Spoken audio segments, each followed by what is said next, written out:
Dear student, आज आप लोग सीखेंगे फ्राइडल क्राफ्ट रिएक्शन, जो काफ़ी महत्वपूर्ण है, 12 का टॉपिक है। आप इसको समझने की कोशिश कीजिएगा। और इस रिएक्शन को हम लोग पिछले क्लास में कोल्बे रिएक्शन पढ़े थे। आज हम लोग पढ़ेंगे फ्राइडल क्राफ्ट अभिक्रिया, जो फिनॉल का केमिकल प्रॉपर्टीज को दिखाता है। फिनॉल का रासायनिक गुण को दिखा रहा है, ध्यान से समझिएगा। Friedl craft reaction, Friedl craft reaction अंग्रेजी और हिंदी दोनों से समझने की कोशिश कीजिए। ऐसे इसको फ्रीडेल बोलते हैं। Clear to all? इस रिएक्शन को समझने के लिए एक लैंग्वेज लिखा है, इस पर ध्यान दीजिए। फ्राइडल क्राफ्ट रिएक्शन क्या है?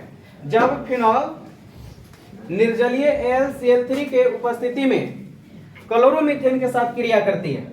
फिनॉल जो है निर्जलीय AlCl3 की उपस्थिति में क्लोरोमीथेन के साथ अभिक्रिया करती है, तो ओ क्रिसॉल के बारे में आपको पढ़ाए हैं और देखे भी होंगे। ओ क्रिसॉल या पी क्रिसॉल प्राप्त होते हैं। कभी कभी अगर चाहे तो हम लोग दोनों के कंडीशन में प्राप्त हो सकते हैं, ओ क्रिसॉल भी और पी क्रिसॉल भी बोलेंगे, एक बैलेंस करना थोड़ी सी पड़ेंगे। अब इसलिए मैं यहाँ पर लिखा हूँ ओ क्रिसॉल या पी क्रिसॉल देती है। इस अभिक्रिया को ही फाइनली हम लोग फ्राइडल क्राफ्ट अभिक्रिया करते हैं। Clear to all? समझने की कोशिश कीजिए। रिएक्शन को देखिए, फ्राइडल क्राफ्ट रिएक्शन क्या होते हैं समझिए। फिनॉल सबसे पहले लेंगे, बेंजीन में OH लगेगा तो क्या हो जाएगा? फिनॉल। आप लोग के बाहर की आवाज ज्यादा सुनाई देती है और हमारा आवाज कम सुनाई दे रहा है, सही बात है? उधर क्या हो रहा है, साइड में क्या हो रहे हैं, और कौन क्लास में आ रहे हैं, कौन जा रहे हैं, सब तुम लोग को याद रहता है। लेकिन फिलहाल जो पढ़ा हुआ टॉपिक है, एक आध दो दिन का होता है, वो भुला जाते हैं। फिनॉल कल पूछा जाए, अभी पूछा जाए कि ओ क्रिसॉल है क्या, ये याद नहीं रहेगा, नहीं ना? ये बिल्कुल याद नहीं रहेगा। अभी पूछेंगे बहुत सारे लोग को क्रिसॉल का फॉर्मूला याद नहीं रहेंगे। कोई बात नहीं, दैट्स ऑल। मेरा काम है आप समझने की कोशिश कीजिएगा। अगर हम फिनॉल को रिएक्शन कराते हैं, किसके साथ रिएक्शन करा रहे हैं बताइए? AlCl3 के साथ नहीं कर रहा है, क्लोरोमीथेन CH3Cl क्लोरोमीथेन है, और उपस्थिति में है आपका AlCl3 बाबू कुटनी के काम करता है। ये रिएक्शन में भाग नहीं लेता है, बल्कि कुटनियाता है। कुटनियाता समझ में आ रहा है? ये कुटनी जो है ऑलरेडी क्या करता है कि अपने खुद रिएक्शन भाग नहीं ले रहा है, बल्कि अभिक्रिया होने के लिए इसको हेल्प कर रहा है, मदद कर रहा है। इसी का नाम है उत्प्रेरक। अब देखो, उत्प्रेरित करता है क्लोरीन को और मिथाइल को, और फाइनली यहाँ पर बन क्या रहा है समझिए।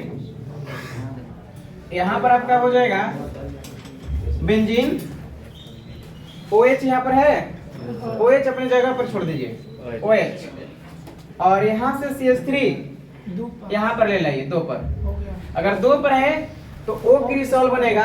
अगर CH3 अगर P पर हो तो P क्रिसॉल, सॉरी 3 पर हो, यहाँ पर है ना, 2 पर है तो M, 3 पर रहेगा तो M क्रिसॉल, और ये 4 पर चला जाएगा तो P क्रिसॉल। लेकिन जनरली इस कंडीशन में O क्रिसॉल या P क्रिसॉल का फॉर्मेशन होती है, समझिए।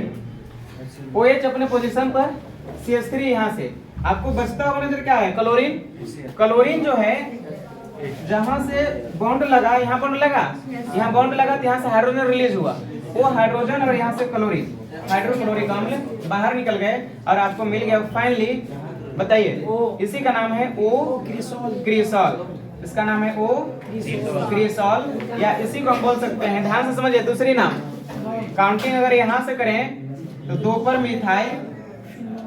मिथाइल और बेंजीन में OH लगे हैं तो फिनॉल, 2 पर मिथाइल फिनॉल, या एक और भी नाम इसको दे सकते हैं। इधर से काउंटिंग करते या अगर उधर ही से काउंटिंग किए तो कोई प्रॉब्लम नहीं। 1 पर हाइड्रोक्सी, अब बेंजीन में CH3 लगा तो टॉल्विन, हाइड्रोक्सी टॉल्विन भी है, ये हाइड्रोक्सी टॉल्विन भी है।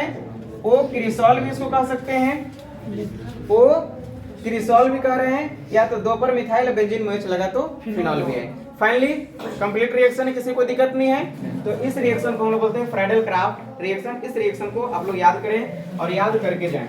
कुछ भी नहीं है, बिल्कुल इजी है और वेरी वेरी इंपोर्टेंट रिएक्शन है। Write down fast.